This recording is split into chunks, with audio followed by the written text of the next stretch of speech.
Channel सागर भक्तिमाला में आपका स्वागत है। जय श्री कृष्ण। आज सुनते हैं कान्हा जी की एक भक्त की कहानी, जहाँ कान्हा जी अपने भक्त के देवर बन जाते हैं। इस अनोखी कहानी को पूरा सुने और आनंद लें। तो चलिए सुनते हैं। एक लड़की थी जो कृष्ण की अनन्य भक्त थी। बचपन से ही कृष्ण भगवान का भजन करती थी, भक्ति करती थी।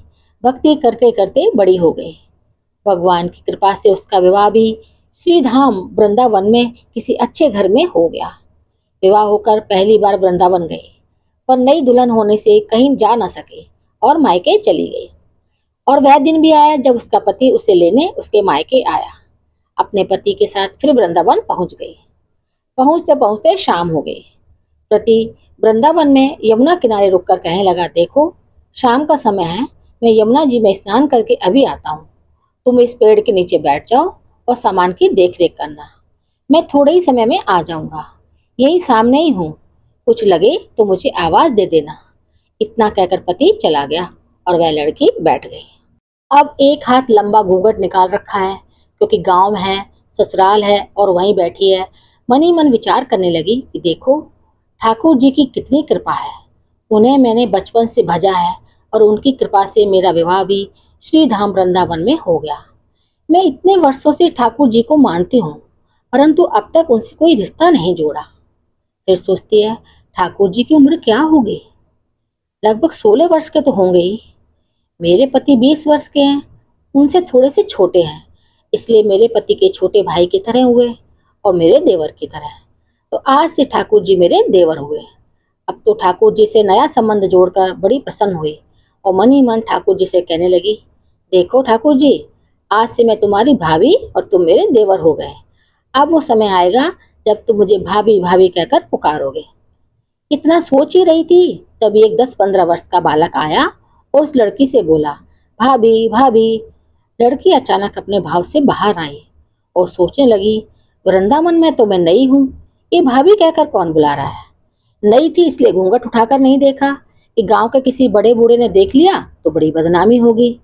अब वह बालक बार बार कहता, पर वो उत्तर ना देती। बालक पास आया और बोला, भाभी तनिक अपना चेहरा तो दिखाओ। अब वह सोचने लगी, अरे ये बालक तो बड़ी जिद कर रहा है, इसलिए कस के घूंघट पकड़कर बैठ गई, कहीं घूंघट उठाकर देख न ले। लेकिन उस बालक ने जबरदस्ती घूंघट उठाकर चेहरा देखा और भाग गया। थोड़ी देर में उसका पति आ गया। उसने सारी बात अपने पति से कही। पति ने कहा, तुमने मुझे आवाज क्यों नहीं दी? लड़की बोली, वह तो इतने में भाग ही गया था। पति बोला, चिंता मत करो, वृंदावन बहुत बड़ा थोड़े ही है। कभी किसी गली में खेलता मिल गया तो हड्डी पसली एक कर दूंगा, फिर कभी ऐसा नहीं कर सकेगा।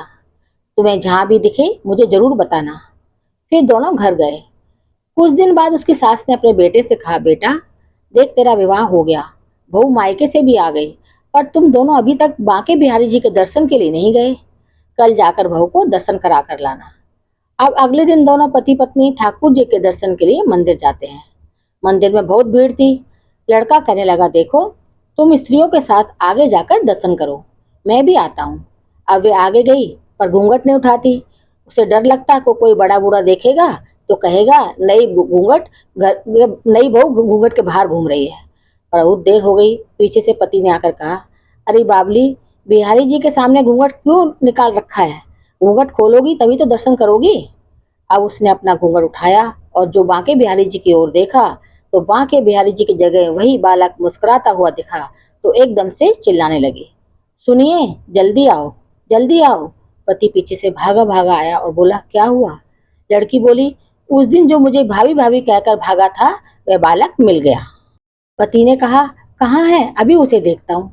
तो ठाकुर जी की ओर इशारा करके बोली, ये रहा, आपके सामने ही तो है। उसके पति ने जो देखा तो अवाक रह गया और बोला, तुम धन्य हो, वास्तव में तुम्हारे हृदय में सच्चा भाव ठाकुर जी के प्रति है। मैं इतने वर्षों से वृंदावन में हूँ, मुझे आज तक उनके दर्शन नहीं हुए और तेरा भाव इतना उच्च है कि बिहारी जी के तुझे दर्शन हुए। तो ये है एक सच्चे कृष्ण भक्त की कहानी। कहानी कैसी लगी जरूर बताइए। भगवान कृष्ण की बहुत सी सच्ची कहानियां हैं और कहानी सुनने के लिए मेरे चैनल को सब्सक्राइब, शेयर और लाइक जरूर कीजिए। धन्यवाद।